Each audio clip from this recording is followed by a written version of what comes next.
amazing viewers and subscribers, and welcome to a brand new Doctor Who review. So in this review I'm going to be talking about Doctor Who season 21, as you can tell by the intro.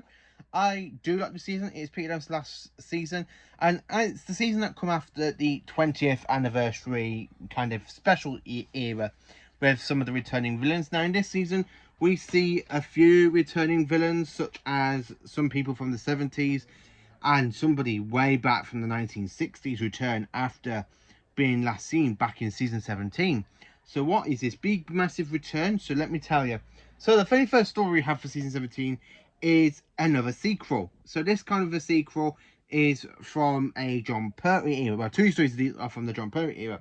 Now you can actually get this story in a DVD box set, which I've got here, called Behind the Surface, with the Silurians and the Sea Devils.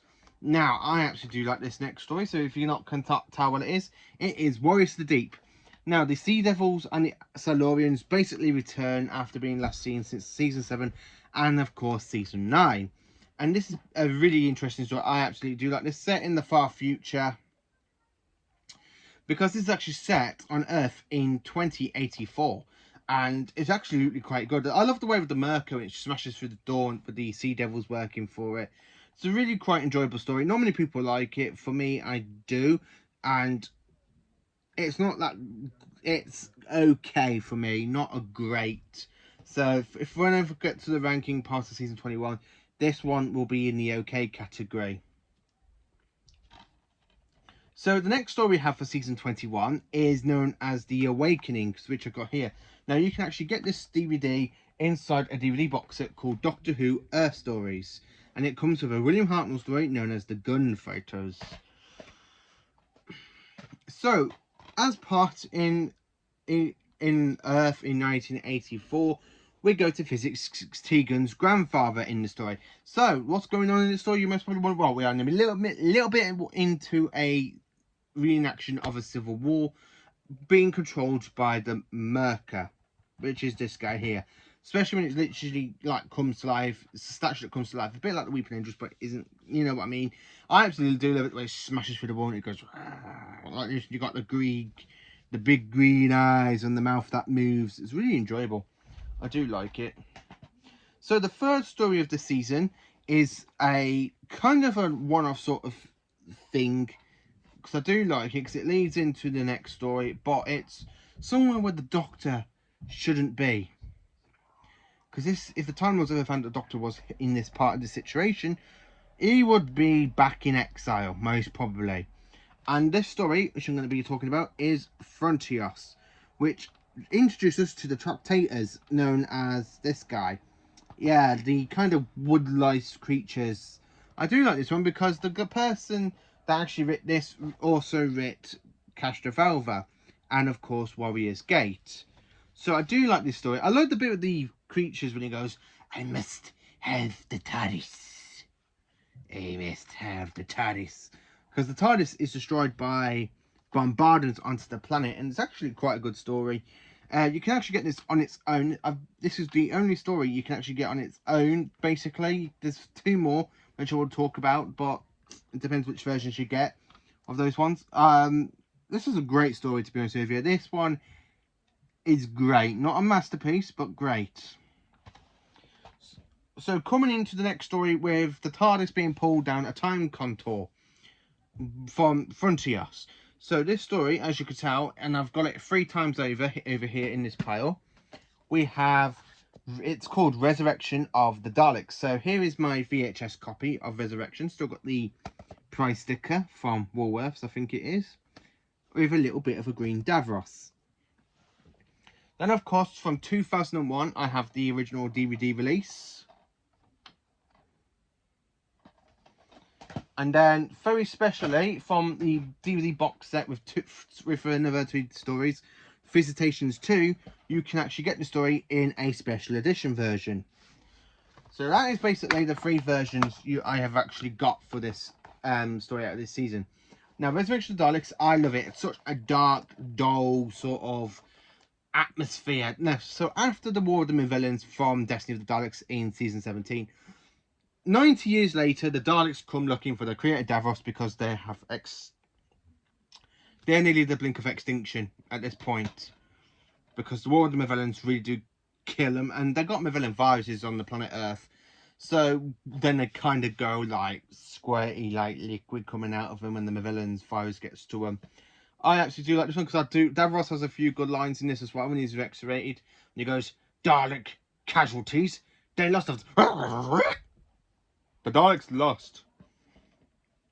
I do quite enjoy this story, to be honest with you. It's a great 4 parts. Well, it depends what version you get. If you get the VHS, you got 4 parts. If you get the original DVD release, you get the 4 parts. If you get the special edition, you get the 4 parts plus the actual 2 episodes. That was that because all at one point, episodes 1 and 2 were put together to make 45 minutes. Same with episodes 3 and 4, which makes this a 50-minute story.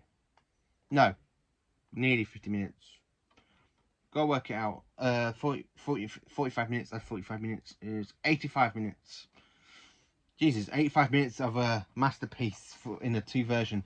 So yeah, that's Resurrection of the Daleks. I do enjoy this story. It's a great one, and to have it 3 times over, which I have watched it a lot recently. I watched it on this copy, then the 2 DVD versions. So I'm quite looking forward to seeing this come out in Blu-ray in season 21 in the collection box sets when hopefully we come around to it. Yeah. So the next story is a departure story for Tyler. Now, I did forget one thing to say about Resurrection of the Daleks. Resurrection of the Daleks is Tegan's last adventure with the 5th Doctor because she gets sick and tired of all the death that she witnesses and how much damage the Daleks can do. So she departs the Doctor. Well, the Doctor basically just goes to kill Davros and Daleks. So yeah, so then the next story is also another companion departure, and we get a new companion in the same story as well, which is, I think it's the first time we actually see it happen in Doctor Who history after the Daleks Master Plan. This one, and of course in Dragonfire. So, and this story, it's called Planet of Fire. So we have the normal version in this and a special edition version. So of course we have the return of Anthony Ainley as the Master, being last seen in the 5 Doctors. Now this is Nicola Bryant's very first appearance as Perry. Mark Strepson leaves as Tarlo, and it's the second to last story for Peter Davison. Now I absolutely love this one because you have great location work filmed in Lanzarote and some parts in Spain. It's a really great masterpiece story. I actually do like it. And it's also Chameleon dies in this one. He's not really an interesting companion. He's just there for the sake of it, so the Master can create a mind link to Chameleon so he can survive, and that's just mainly it. It's just so the Master can try and renew himself. So Chameleon does what the Master's telling him to do, and it all backfires on the Master. And then still somehow he survives like always. Yeah. So that one is Planet of Fire. So the next story is one of my favourite stories from the Peter Davison run. And I own this on 2 DVD versions. I haven't got the VHS version, which I would actually like to, or the Target novel book. And it is The Caves of Androzani. So this is the original DVD version, and this is the special edition version that you can get in Doctor Who Visitations 1.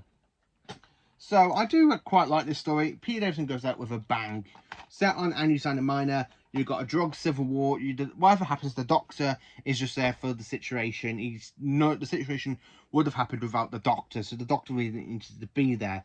But he's there, and it causes him to regenerate because he gets poisoned by spectrotoxemia. He goes to regenerate in his Tardis, and he goes, and as I say, he literally goes and regenerates into the 6th Doctor. But he goes out with a bang because he literally goes.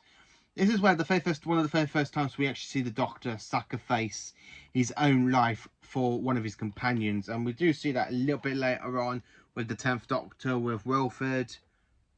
Not really much in the classic series, but mostly in modern with Eccleston with Billy Piper, Tennant with Wilford, Matt Smith. I can't remember. No, he didn't sacrifice his own life for a companion. Neither did Capaldi. So yeah. I do like the story. Sirius Jack is one of my personal favourite villains in the story.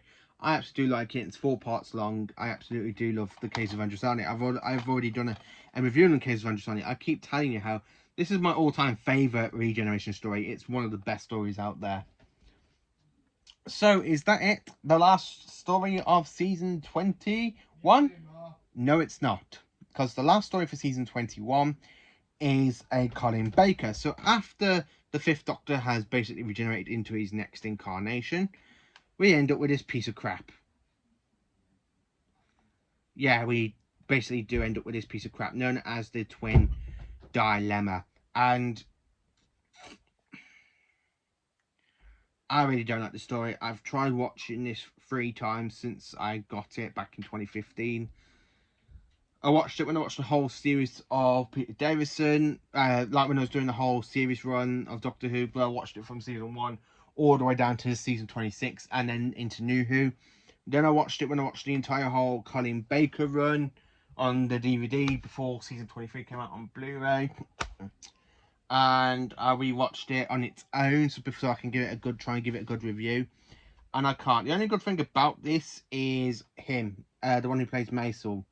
He's an actual quite good actor and he's really, really good about this. The rest of it, I can't really say words for it. Everything just feels so wooden. All the actors, characters feel so wooden. Colin Baker does give a good performance after he strangles Nicola Bryant in that horrible scene because he's suffering with regeneration amnesia or something like that. I really don't like this story. It's not one of the best ones. If it come out in the Blu-ray box set, like I say in season 21, I will probably rewatch it in the Blu-ray format like I've done with all the others, because as you say, I own them here and then I own them down here on the DVDs. I have got a few more Blu-rays. That's just being blocked by the wardrobe at the moment, and Blu-rays. So yeah, that is basically season 21. The stories for season 21. A little bit of information. Now, as I said, season 21 was actually broadcast from the 5th of January to the 30th of March, containing over 7 stories. You have on DVD, like 9 DVDs, because 2 of them have special editions. VHS, all 7 stories are released on VHS. I've only got one on one, which is Resurrection of the Daleks. I do need to build that part up. On the Target novel books on top of my wardrobe, I only have got up to season 19. I've got 3 books for season 19, so I do need to get season 21 Target novel books. So a bit about, that's a little bit of stories and how I feel about some stories like bits. So do I personally love season 21? Yes, I do. It's one of Peter Davison's best seasons for me. This one and season 19 are the 2 top ones. Season 20 is a bit low, but the only thing that's good about season 20 is the 5 Doctors. That's the only good thing about season 20, apart from the 5 Doctors and Snake Dance. Some other stories are hit and miss in season 20. But this season is an absolutely cracker one, because we have the return of the Silurians and of course the Sea Devils. We have the return of the Daleks, the return of the Master. So we have basically 3 returns, especially if the Master, because the Master's been in it since 1981. So this is like the 4th season, sorry, that has Anthony Ainley as the Master. 18, 19, 20. Yeah, 4th season. Blimey. This one I absolutely do like. Pete Davison does give it his all best in his last season. Now, back in August in 1983, Pete Davison announced he was leaving the role as the Doctor in the next season, and Colin Baker was taking over. So, but viewers already saw Colin Baker playing another Time Lord known Commander Maxwell in Arc of Infinity back in the first story of season 20 with the return of Omega. Now this season, can I say you now how do I personally feel about some of these stories? We've basically got one story in bad, which is the Twin Dilemma. We've got something okay, which is Warriors Deep and the Awakening. In great in good I put Frontios, Great, Planet of Fire. And then, of course, in Masterpiece, I have literally put Resurrection of the Daleks and the Caves of Androzani for season 21. That's how I personally think of these stories, how I rank them from bad, okay, good, great, and Masterpiece. Resurrection of the Daleks and the Caves of Androzani are completely masterpieces. They're the only 2 masterpieces of this season, I have to say. It's not something I feel about it. It's just, although I do like Warriors of the Deep, it's not good. It's not good, but it's still it's an okay story, because it's the return of the Silurians, and it's just before they come back in series 5 of Matt Smith's 11th Doctor, which don't really look like Silurians to me. They just look like something else. Not, they don't really assemble to me Silurians as until after. Now, what I'm on about is that is a Silurian, and then when they come back in New Who, the vision should have come up. What the hell have they done to him? This one is truthful to the original design of the Silurians, and that's the only good thing I have to complain about the Silurians. But let me know in the comments what you think of Doctor Who Warriors of the Deep, and of course the rest of season 21, and even the Twin Dilemma. Let me know what you think of this season. Is it one of your favourite seasons? This is my second favourite season for Peter Davison's run after season 19, which we got on Blu-ray right here, and of course I got it on DVD just behind me, and some in box sets as well. I've got a load in DVD box sets. So let me know what you think of season 21. Is it one of your favourite seasons? Do you think Peter Davison goes out with a total bang instead, like most doctors do? Let me know. Thank you for watching. Please do like, subscribe and share, and have a great day.